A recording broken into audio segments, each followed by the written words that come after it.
Akala nyo hindi namin huhurutin.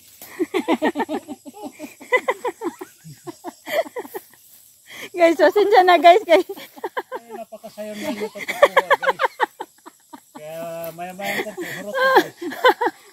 Guys, magaling kami mag-Tagalog guys ha. yung pamilya ko guys, as in masayahin talaga guys. Walang ka-problema guys. Kahit meron, tatawanan lang guys.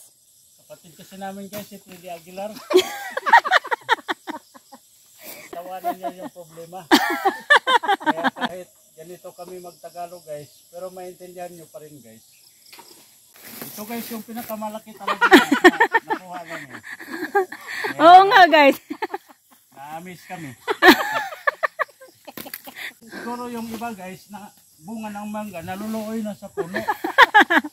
Bumabalhin dito sa puno ng saging guys.